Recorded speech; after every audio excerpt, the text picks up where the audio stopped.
Les Tunisiens iront aux urnes le 26 octobre 2014 dans le cadre des élections législatives. Sur le terrain, les différents partis politiques et les représentants sillonnent le pays pour convaincre les indécis encore nombreux. Autre sujet qui préoccupe les leaders politiques, le jeu des alliances entre les différentes formations politiques. Même si nous parvenons à atteindre une majorité, nous ne gouvernerons pas seuls.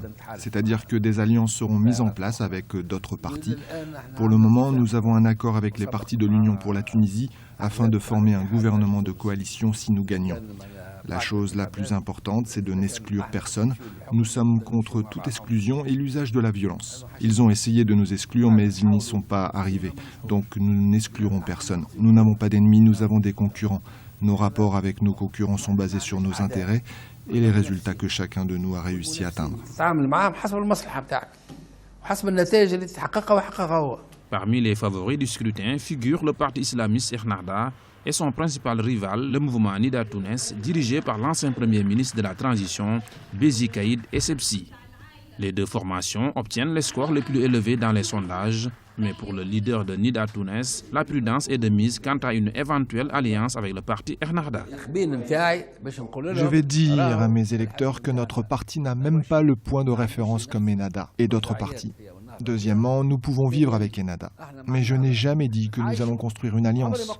Que dois-je promettre? C'est ce que nous sommes. Cependant, quand il s'agit de la vraie vie, cela dépend de l'intérêt public. Pourquoi dire des choses négatives pour nuire à un concurrent?